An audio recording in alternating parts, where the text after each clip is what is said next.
கள்ளக்குறிச்சி மாவட்டம் உளுந்தூர்பேட்டையில் நடைபெற்று வரும் பொதுக்கூட்டத்தில் அதிமுக பொதுச் செயலாளர் எடப்பாடி பழனிசாமி பேசி வருகிறார். அந்த காட்சிகளை நாம் பார்க்கலாம். பகல் கனவு கண்டு கொண்டிருக்கிறீர்கள். கனவு பகல் கனவு. இங்கே வந்திருக்கின்ற அனைத்து இந்திய அண்ணா திராவிட முன்னேற்ற கழக சிப்பாய்கள் நாட்டை காப்பதற்கு ராணுவம் எப்படியோ அனைத்து இந்திய அண்ணா திராவிட முன்னேற்ற கழக வெற்றிக்கு இங்கே குமர்ந்திருக்கின்றார்கள் சிப்பாய்கள்.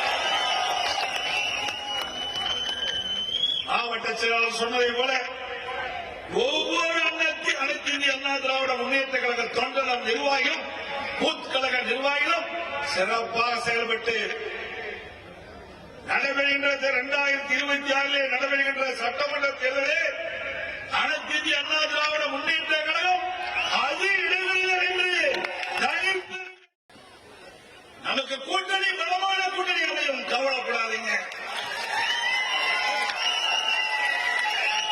முதல் கட்டமாக பாரதிய ஜனதா கூட்டணி அமைச்சிருக்கிறோம்.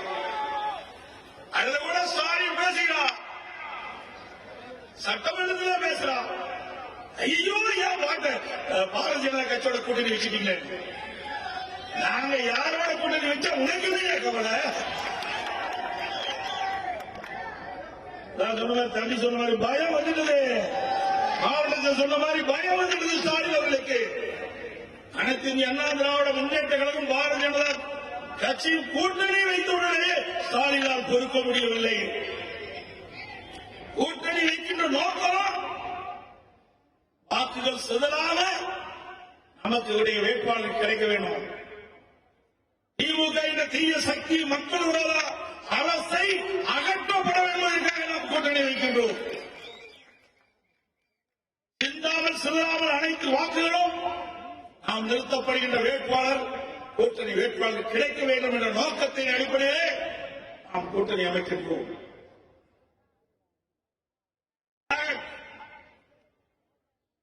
பல பேர் பேசுகின்றார்கள்.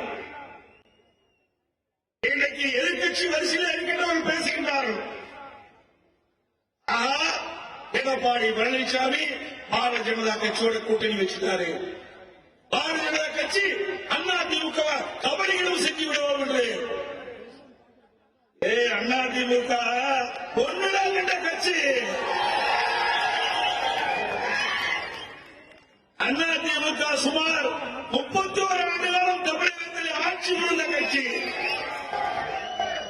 எந்த கொம்பனாலும் அதிமுகவை கபடியம் செய்ய முடியாது. இது உணர்வுபூர்வமான கட்சி.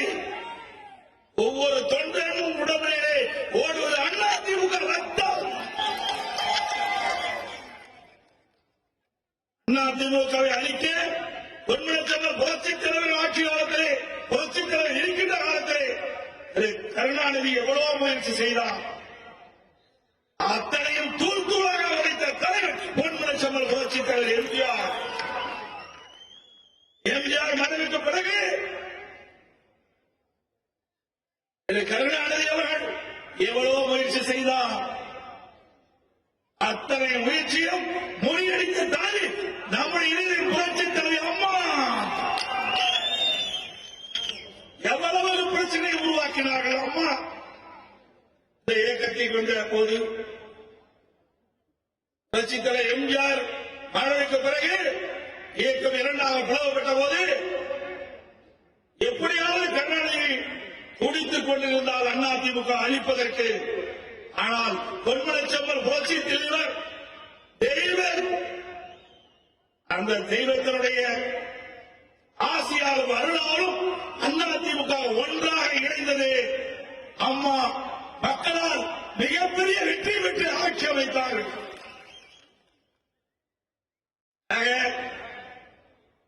கருணாநிதினாலே முடியல, அதிமுக வீழ்த்த முடியல, உடைக்க முடியல. ஸ்டாலின் அவர்களே, உங்களுடைய கனவு ஒருபோதும் பலிக்காது. இன்னைக்கு அம்மா மறைவுக்கு பிறகு எவ்வளவோ முயற்சி செய்து பார்த்தார் ஸ்டாலின் அவர்கள் அதிமுக உடைக்க. சில சந்தர்ப்பவாதிகள் நன்றாக தெரியும், சில துரோகிகள் எட்டப்பர்கள் திமுகவோடு சேர்ந்து அம்மா ஆட்சி கவிழ்க்க நினைத்தார்கள். மக்களால், மக்களுடைய ஆதரவால், அதிமுக சட்டமன்ற உறுப்பினரால் சட்டமன்றத்தில் பெரும்பான்மை நிரூபிக்கப்பட்டு அதிமுக ஆட்சியை தொடர வைத்தோம். அப்பொழுது கூட ஸ்டாலின் பொறுக்க முடியாம சட்டை கிழிச்சிட்டு வெளியில போன அதிமுக உடைக்க நினைத்தவர்களை சட்டை கிழித்துக் கொண்டு வெளியேறிய காட்சி எல்லா தொலைக்காட்சியிலும் வந்தது.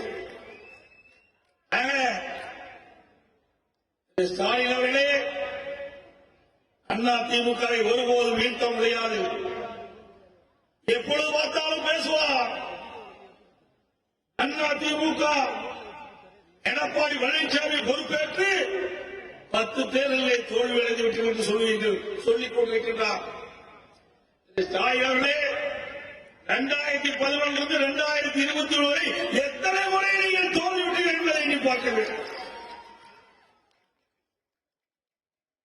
2011 எதிர்கட்சி வரிசையில் கூட அமர முடியாத கட்சி திமுக கட்சி. எங்களை பார்த்து விமர்சனம் செய்வதற்கு எல்லாரும் உங்களுக்கு தகுதி இல்லை. இன்றைக்கு தேர்தல் நேரத்தில் திமுக எவ்வளவு அறிவிப்புகளை கொடுத்தீங்க? கொஞ்சம் அறிவிப்பா கொடுத்தீங்க. மக்களை ஏமாற்றுவதற்காக சுமார் 525 அறிவிப்புகளை நீங்க வெளியிட்டீங்க. எத்தனை அறிவிப்புகளை நிறைவேற்றிக்கிறீங்க? அத்தனையும் பொய்யான வாக்குறுதி. மக்களை ஏமாற்றி கவர்ச்சிகரமாக பேசி ஒருத்தர் பிரதிபலியாக ஆட்சிக்கு வந்த கட்சி தானே திமுக கட்சி. ட்ரெண்ட ஃப்ரெண்ட் ஆக்கிக்கோங்க. 2.5 கோடிக்கும் அதிகமான தந்தி டிவியின் சப்ஸ்கிரைபர்ஸ் அண்ட் ஃபாலோவர்ஸ் குடும்பத்துல நீங்களும் இணையுங்க.